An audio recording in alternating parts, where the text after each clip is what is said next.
Bonjour chers amis, me voici de retour pour une nouvelle histoire de notre série Les Contes de la forêt.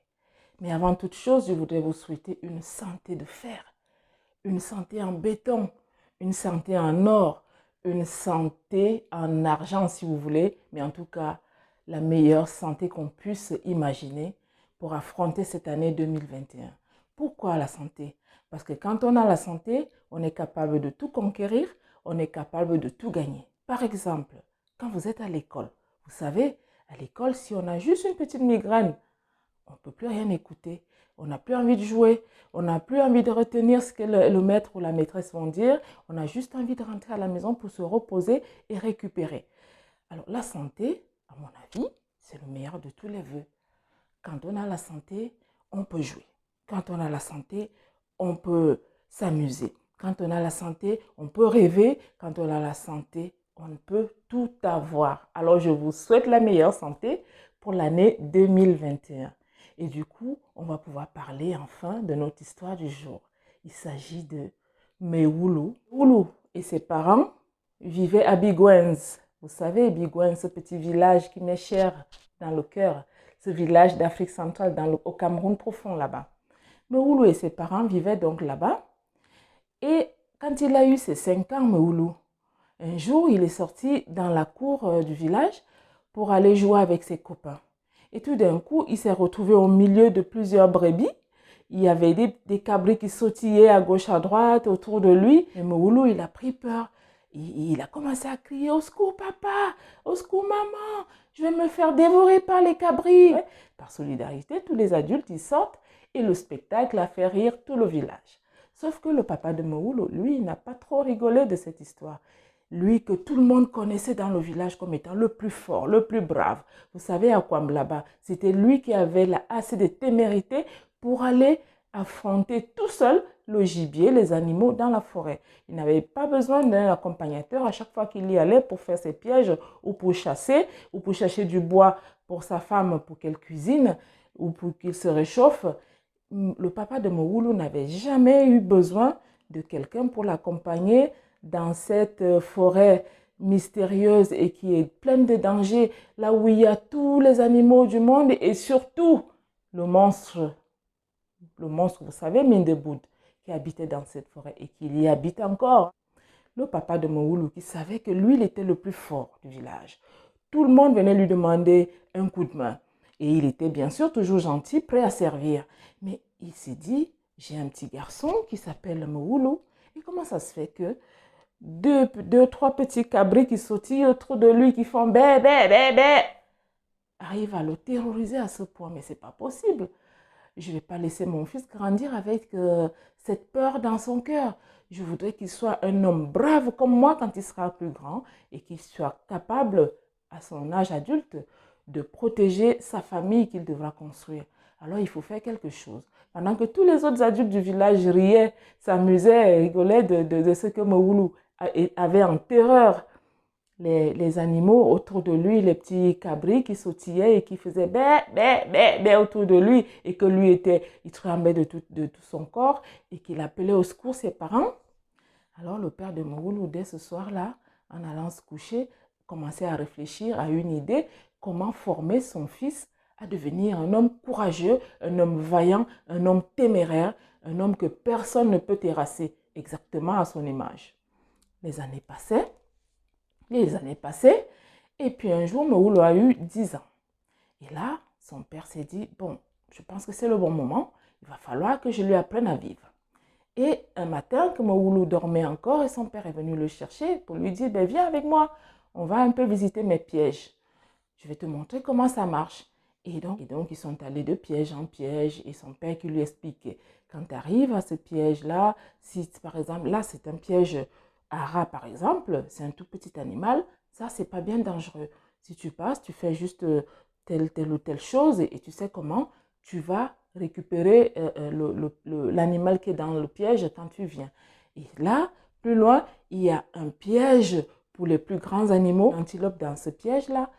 Quand tu viens le chercher et tu t'assures que l'animal, tu t'assures bien que la bête est morte avant de t'approcher. Parce que les animaux, quand ils sont pris au piège, quand ils voient un homme qui arrive, ils essaient de s'échapper pour s'enfuir. Et donc, tu peux recevoir des coups de sabot, des coups de cornes. Alors, fais bien attention. Avant de t'approcher, recule et assure-toi que la bête est morte. C'est-à-dire qu'elle ne bouge plus, elle ne respire plus. Ou alors qu'elle est suffisamment faible pour que tu puisses agir. Et par contre, quand tu arriveras à ce grand piège que je fais là, c'est un grand trou, tu as vu? On pose des branchages par-dessus et puis on recouvre avec des feuilles mortes. Ce grand piège-là, si tu arrives à côté et que tu vois qu'il est enfoncé, c'est qu'il y a une bête à l'intérieur. Fais très très attention. Tu te mets un peu en retrait et puis tu regardes si la bête est morte. Et si tu n'es pas capable de la soulever, tu appelles papa. Tu dis, papa, Meoulou en danger. Ça va être notre code. Papa, Meoulou en danger. Papa, Meoulou en danger. On est bien d'accord? Ok, tu vas faire donc comme ça. Puis, si tu te rends compte que c'est un animal que toi, personnellement, tu es capable d'aller récupérer au fond du trou et de le ramener à la maison, pas de problème, tu le fais. Mais bien sûr, je ne t'enverrai pas tant que je ne saurai pas que tu es assez capable d'assumer tout seul. Ou alors, je serai toujours avec toi. Oui, papa, j'ai compris. Et ils avaient fait le tour, ils ont récupéré tous les gibiers de la journée, ils ont ramené à la maison. Il y en avait beaucoup, ils en ont donné un petit peu aux voisins parce que la solidarité africaine, elle marche comme ça. Quand il y en a pour un, il y en a pour 10, en général. Et des mois ont passé et Meoulou grandissait. Puis un jour, son père a voulu le tester. Il a dit, bah, ce matin, Meoulou, c'est toi qui vas aller vérifier nos pièges. Tu vas visiter les pièges pour voir s'il y a quelques animaux qui se sont fait prendre la nuit dernière. Comme ça, tu nous ramèneras ce que tu seras capable de transporter toi. Et si tu ne peux pas transporter, moi, je passerai après toi, si c'est les plus grandes bêtes. Par contre, tu te rappelles bien notre code à nous que je t'ai passé. Je t'ai dit le code entre toi et moi, ça sera si tu trouves un animal plus grand, un animal par exemple qui s'apprête à t'agresser, il suffira que tu appelles, que tu dises papa, Meoulou en danger, papa, Meoulou en danger. Tu dis ça, tu répètes tout le temps papa, Meoulou en danger et de plus en plus fort pour que depuis la maison, je puisse t'entendre. Vas-y, mon fils. Et Meoulou, qui allait sur ses 11 ans, partait fièrement avec la machette de son père.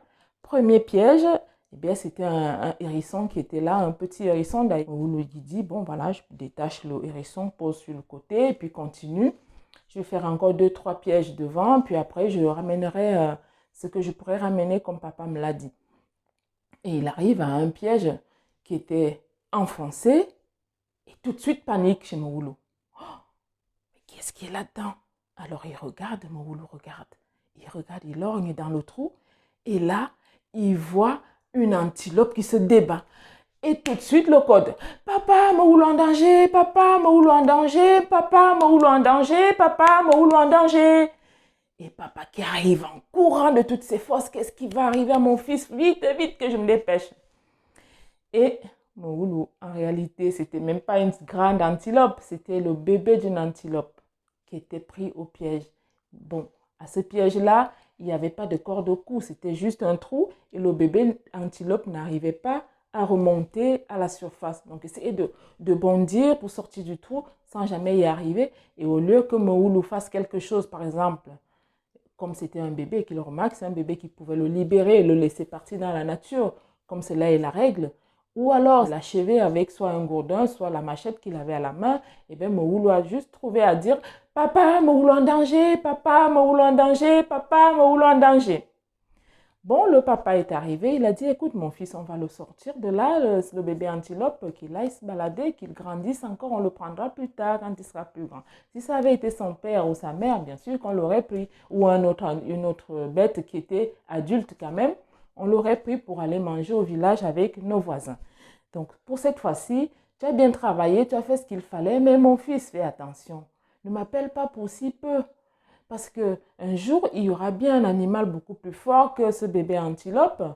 Et à ce moment-là, quand tu m'appelleras, peut-être que ce sera trop tard au moment où tu m'appelleras. Et donc, fais bien attention que ce soit véritablement un animal qui est capable de te faire du mal. Parce que tu es un enfant. Mais si tu avais été un adulte, tu n'aurais pas besoin de m'appeler parce qu'il faudrait que tu affrontes tout seul. D'accord? Oui, papa. Le lendemain, Mouloulou qui dit, papa, je vais y retourner encore, c'était trop bien hier, je voudrais repartir encore pour aller visiter les pièges. Et Mouloulou qui repart donc. Et il a fait comme ça 1 jour, 2 jours, 3 jours, 4 jours. Il a pris plaisir à ça et ça l'amusait maintenant. Il le faisait un peu comme un amusement. Mais à chaque fois, c'était des petites bêtes. Puis un jour vint la bête. La bête qu'il n'attendait pas. Et cette fois-ci, c'était véritablement dangereux. Sauf que, à force d'avoir toujours appelé papa pour rien, ce jour-là, papa avait un peu hésité à venir voir son fils qui lançait le code d'alerte. Papa, Mouloulou en danger, papa, Mouloulou en danger. Et là, véritablement, il y avait danger. C'était qui? Le monstre. Le monstre mis debout de lui-même qui s'était pris dans ce piège. Le monstre qui était passé sans faire attention dans la nuit, a marché sur les branchages recouvertes de feuilles mortes et il s'est retrouvé au fond du trou. Le piège. Il n'avait pas réussi à remonter. Et donc, quand il voit un enfant qui vient regarder dans le trou du piège, il comprend que c'est cet enfant qui l'avait piégé. Alors, il essaye de se débattre cette fois-ci véritablement pour bondir sur l'enfant. Mais l'enfant, il a regardé sans avoir bien distingué. Au lieu tout de suite de lancer l'alerte, il s'est rapproché de plus et là, hop, le monstre lui a pris la jambe. Il l'a attrapé à la cheville et il a commencé à tirer Mouloulou dans le trou. Papa, Mouloulou en danger! Papa, Mouloulou en danger! Papa, Mouloulou en danger! De plus en plus fort. Papa, Mouloulou en danger! Papa, Mouloulou en danger! Papa, Mouloulou en danger! Papa, Mouloulou en danger! Et là, son papa l'a entendu sur la énième fois. Mais il n'avait pas su analyser le ton de l'enfant. Au moment où il entend, c'est juste comme une petite voix d'un moustique qui lui susurre à l'oreille que Mouloulou est en danger. Et là, le père qui dit, oh, c'est bon, je ne vais pas repartir là pour un bébé antilope, ou même pour une souris, ou un rat, ou un lièvre. Que Mouloulou se débrouille un peu. Pour un petit animal, il saura bien faire. Sauf que ça n'arrêtait pas. Papa, Mouloulou en danger! Il essayait de résister comme il pouvait, donner des coups de machette au monstre mine de bout. Mais le monstre mine de bout, vous savez, c'est un costaud et qui en a vu des vertes et des pas mûres. Alors, ce n'est pas un petit enfant qui arriverait à se débarrasser de lui. Et il avait attrapé le deuxième pied de l'enfant et maintenant, Mouloulou descendait dans le trou. Et plus il descendait, moins son père l'entendait. Papa, Mouloulou en danger! Papa, Mouloulou en danger! Papa, Mouloulou en danger! Papa, Mouloulou en danger! Et là, le père qui dit, bon, je vais aller voir quand même, bon, on ne sait jamais. Et qui ne vient pas en courant, qui traîne un peu des pieds. Papa, Mouloulou en danger! Papa, Mouloulou en danger! Papa, Mouloulou en danger! Papa, Mouloulou en danger! Et quand le papa arrive, son fils est presque en train de se faire avaler. Il ne reste plus que sa tête. Papa, Mouloulou en danger! Papa, Mouloulou en danger! Papa, Mouloulou en danger! Il a eu juste encore le temps de dire ça. Et son papa, le téméraire, le fort, le plus costaud du village, il a suffi d'une seule flèche en plein cœur du monstre. Et le monstre a lâché prise. Et le monstre est mort. Et le père est descendu dans la fosse pour tirer son fils de la gueule du monstre, le ressortir et après finir d'achever de tuer le monstre et de le dépecer et puis remonter lui-même et puis recouvrir la terre dans le trou pour que le monstre soit enterré dans ce trou qui était à la base le piège pour un animal que le village aurait mangé. C'est ainsi que le père de Mouloulou a sauvé son fils. Simplement, il a dit à son fils, tu vois maintenant, tu comprends maintenant pourquoi je te disais, tant que ce n'est pas un grand animal, tant que ce n'est pas une grosse bête, ne m'appelle pas pour rien. Essaye d'exercer ton courage, mon fils. Le courage, la témérité. Dans la vie, un homme, c'est celui qui est capable d'affronter tous les obstacles de la vie. Tu t'en es très très bien tiré, mon fils. Je te félicite parce que tu n'as pas lâché l'affaire et tu as continué à m'appeler. Ce qui m'a incité à venir quand même. Parce que si tu avais lâché l'affaire, tu te serais fait dévorer et papa n'aurait jamais réussi à te sauver. Mais mon fils, quand tu seras plus grand, fais attention. Prends ton courage à chaque fois, à deux mains, quel que soit l'obstacle que tu vas croiser, que ce soit dans les champs, quand tu vas au champ, que ce soit dans tes pièges comme ça, ou encore au village, s'il y a un homme qui vient menacer ta famille et tout le monde, mets-toi devant, mets ta famille derrière toi Et puis réponds comme un homme. D'accord, mon fils? Oui, papa. Je deviendrai aussi fort que toi, papa. Je serai aussi fort que toi. Mais Woulou est aussi fort que son papa. C'était l'histoire du jour. Est-ce qu'elle vous a plu? Si c'est le cas, n'oubliez pas de liker et de partager. On va repartir sur une nouvelle série de nos contes de la forêt qui nous sont si chers. Et si vous avez des propositions de contes, n'hésitez pas à me les envoyer. Je prends volontiers et je les raconterai. À bientôt.